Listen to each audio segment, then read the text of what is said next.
Siddhu PDSU రాష్ట్ర సహకారదర్శి ఈరోజు Ramachandrapuram revenue division అధికారి ఆఫీసు వద్ద ఆర్టీఈ విద్యా హక్కు చట్టాన్ని పటిష్టంగా అమలు చేయాలని ఈరోజు ధర్నా కార్యక్రమం నిర్వహిస్తున్నాం.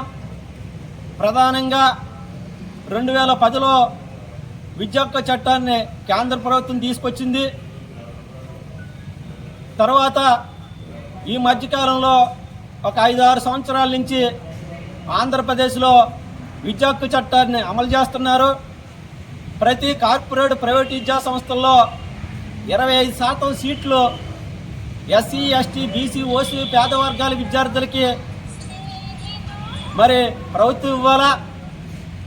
ఈ సంవత్సరంలో 96,000 మంది వరకు ప్రభుత్వం ఫ్రీ సీట్లు ఇచ్చింది. అయినా కార్పొరేట్ ప్రైవేట్ విద్యా సంస్థలో ఈ రోజున ఎవరైతే విద్యా హక్కు చట్టం ద్వారా వచ్చిన ఫ్రీ సీట్లు పొందిన విద్యార్థులు దగ్గర నుంచి ట్యూషన్ ఫీజులు, యాక్టివిటీస్ ఫీజులు, బుక్స్ ఫీజులు, యూనిఫామ్ ఫీజుల పేరు మీద 50,000 పైగా రూపాయలని ఈ రోజున కార్పొరేట్ ప్రైవేట్ విద్యా సంస్థలో ఫీజులు దోపిడీ చేస్తున్నాయి. తల్లిదండ్రులందరూ కూడా లబోదివ్వమని విద్యా సంస్థల దగ్గర చాలా ఇబ్బంది పడుతున్నారు. ఓ పక్కన మరి కూటమి ప్రభుత్వ అధికారులకు వచ్చిన తర్వాత ఎన్నికల్లో వాళ్ళు హామీ ఇచ్చారు విద్యా హక్కు చట్టాన్ని పటిష్టంగా అమలు చేస్తామని. అయినా కానీ ఓ పక్కన అమలు చేయకపోగా మరి కార్పొరేట్ ప్రైవేట్ విద్యా సంస్థలో ఫీజుల దోపిడీ యథాతథంగా కొనసాగుతుంది. వాళ్ళే నిన్న కాక మొన్న కూటమి ప్రభుత్వం వాళ్ళు జీవో జారీ చేశారు. ఫస్ట్ స్టార్ నుంచి 5 స్టార్ వరకు 8,500 రూపాయల నుంచి 14,500 రూపాయల వరకు ప్రతి విద్యార్థికి ఫ్రీ సీట్లు పొందిన ప్రతి విద్యార్థికి మేము చెల్లిస్తామని ప్రభుత్వం చెప్పింది.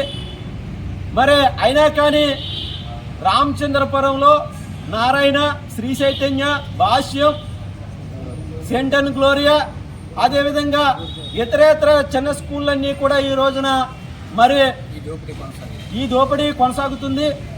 అయితే ఇది మేము తీవ్రంగా వ్యతిరేకిస్తున్నాం. ఒక పక్కనేమో ప్రభుత్వాలు గొప్పలు చెప్పుకుంటూ పేద వర్గాలకి మేము ఫ్రీ సీట్లు ఇచ్చేస్తున్నాం అందరికి కూడా గొప్పలు చెప్పుకుంటున్నారు.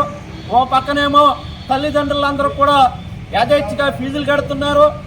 ఓ పక్కన అప్పులు చేసి తల్లిదండ్రులు ఫీజులు కడుతున్నారు.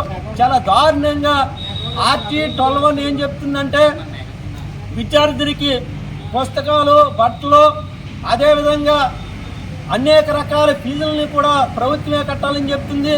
అదేవిధంగా సుప్రీంకోర్టు కూడా మరి క్యాపిటేషన్ ఫీజులు అనేవి రద్దు చేసింది. అయినా కానీ స్కూల్లోని వసూలు చేస్తున్నారో ఈ దోపిడీని ప్రభుత్వమే అరికట్టాలని తక్షణమే ఏదైతే కార్పొరేట్ ప్రైవేటు యాజమాన్యాలు ఈ పద్ధతులను అనుసరిస్తున్నారో వాటి మీద కఠినమైన చర్యలు తీసుకోవాలని, అదేవిధంగా రాష్ట్రంలో ప్రభుత్వం ఫీజులు ఇస్తుంది కానీ యూనిఫామ్ ఫీజులు కానీ, బట్టల ఫీజులు కానీ, ఇతర ఫీజులన్నీ కూడా గవర్నమెంట్ ఇవ్వడం లేదు. అవన్నీ కూడా తక్షణమే ప్రభుత్వం ఎవరైతే కార్పొరేట్ ప్రైవేట్ విద్యా సంస్థలో జాయిన్ అవుతారో వాళ్ళందరికీ కూడా గవర్నమెంట్ అనేక రకాల ఫీజులు కూడా గవర్నమెంటే భరించాలని మేము ఆర్టీఈ తల్లిదండ్రులు పీడిఎస్సిగా ఈ రాష్ట్ర ప్రభుత్వాన్ని కోరుతున్నాం. అదేవిధంగా కూటమి ప్రభుత్వం ఈ మధ్యకాలంలో తెచ్చిన జీవో మేము హర్షిస్తున్నాము. ఆ జీవో ప్రకారంగా ప్రభుత్వం కూడా ఇంకా చొరవ తీసుకుని ఏదైతే కార్పొరేట్ ప్రైవేట్ విద్యా సంస్థలు మరి తల్లిదండ్రుల ద్వారా ఫీజులు వసూలు చేస్తున్నాయో వాళ్ళ మీద కఠిన చర్యలు తీసుకోవాలని మేము డిమాండ్ చేస్తున్నాం. మాకు అవకాశం ఇచ్చిన అందరికి కూడా విఫలం.